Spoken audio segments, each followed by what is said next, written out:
So with that, we bring in Nikki Haley, former U.S. ambassador to the UN and author of With All Due Respect, Defending America with Grit and Grace. Ambassador, very good to have you here today.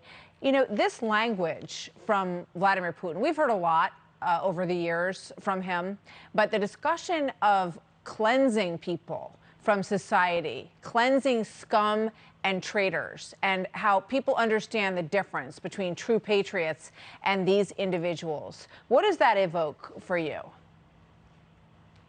Well, it's just interesting because now he's starting to verbalize who he truly is. We always knew this about him. I mean, we knew this when he helped cleanse people in Syria with chemical weapons. Mm-hmm. We've seen it through his brutal attacks when he's tried to poison political opponents and tried to eliminate people. I mean, so this is not anything new for him to think like that. It's just interesting that he has chosen to verbalize that, which lets us know he is seeing and feeling pressure on the inside. Now, do I think that's going to change his tactics? No, I don't think it's going to change his tactics, but you're seeing the real Vladimir Putin, and I think we need to take him at his word.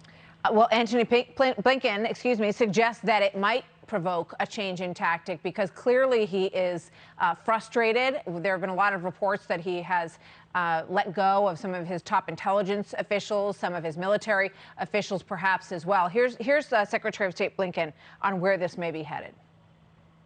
We have a strong sense of what Russia could do next. We believe that Moscow may be setting the stage to use a chemical weapon and then falsely blame Ukraine to justify escalating its attacks on the Ukrainian people. Obviously, this is a very real fear, Ambassador, given the frustration and the stalling of the Russian military within Ukraine.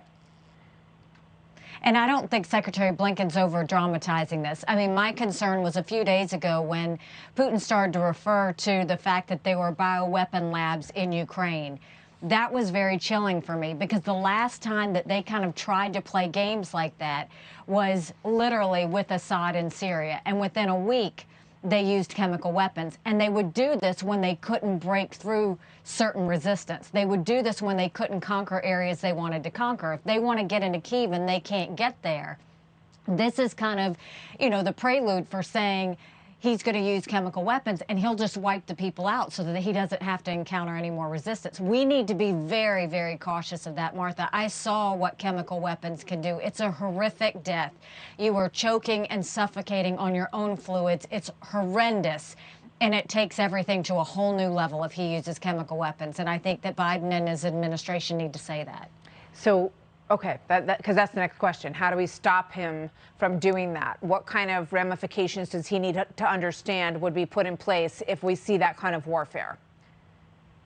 Well, I think what he should do is, this shouldn't just be a Biden situation. This should be an alliance situation. He should get with all of our European allies. He should get with any allies that we have around the world that are helping Ukraine, and we should speak with one voice, which is to say on the front end, don't wait and be reactionary like Biden has been. Say on the front end that if you use chemical weapons in Ukraine, you are escalating this to an entirely different level. Let him figure out what that means. He's seen the sanctions. He's seen the pressure. He's seen the isolation. Let him know that the world sees this as an escalation if he does that. Secondly, I think they should tell China that as well, that if Putin does this, that this is going to take it to a whole new level so that China knows exactly where we're coming from. So perhaps there's a potential on Thursday when President Biden goes to Brussels to have that discussion with our allies. There has been a lot of coordination. I think the world has been heartened to see how clearly everyone sees the moves of Vladimir Putin here. It's pretty cut and dry when you look at what's going on in Ukraine. It's a very clear evil that's being carried out on these people. And we are seeing a lot of coordination. We hope that it lasts in terms of achieving the goal here. Here's President Biden talking about his discussion that he is planning to have tomorrow with President Xi. I think we're in a genuine struggle between autocracies and democracies, and whether or not democracies can be sustained. And I'm going to be speaking to President Xi tomorrow. He does not believe democracies can be sustained in the 21st century because things move so rapidly, technology is changing so much, democracies don't have time to arrive at consensus. How do you read what China's doing right now, and what would you say in that conversation, Ambassador? Well, make no mistake that China and Russia are aligned in this. China and Russia have been aligning for a while because they have one common thought, and that is that they think that the U.S. and the West are the great sinners. They don't believe in freedom. They don't believe in democracy, and they're going to fight it. We know China knew this was going to happen. We also know that China is working with Russia. So Biden needs to go in there knowing that he's not going to convince China otherwise. He should be issuing warnings to China and let them know that not only he, but the alliance, if China helps Putin, if China extends a lifeline to Putin, that China will start to pay a price. That's the message he needs to send. He doesn't need to listen to him. He doesn't need to believe him. They're going to lie to him. I dealt with the Chinese. They tell you what you want to hear. The goal is you tell them what you need them to hear. That's what needs to happen. All right. A lot of Americans are scratching their heads over the fact that Russia is at the table with Iran, trying to revive the Iran nuclear deal. And they're essentially negotiating on our behalf on that side of the table. And they're going, how could this be possible? How is Putin working with our government, essentially, to get an Iran deal? How can that be happening? It's so outrageous. It's tone deaf. The idea that we would have a war criminal at the negotiating table with the #1 state sponsor of terrorism is just ridiculous. I mean, we absolutely should not even be thinking about an Iran deal at this point. When we've seen what Iran's done recently, trying to attack U.S.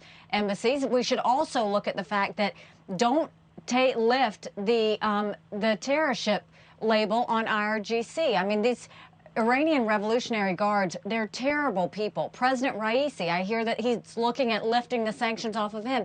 They literally are responsible with killing over 600 American soldiers at least, and that's just currently. So we have to go back and look at, are you really willing to sell your soul for the idea to say that you got into a deal that's not even good? I mean, start thinking about who you're working with. You can't sleep with the devil or the devil will own you. I will say that till the last breath that I have. And the fact that Biden continues to talk to China, talk to Iran, talk to Russia, talk to Iran, to the Iranians, like it's ludicrous. And all he's doing is making the world more dangerous, and he's making the U.S. look more weak. Thank you. Ambassador Haley, great to have you with us. Thank you very much.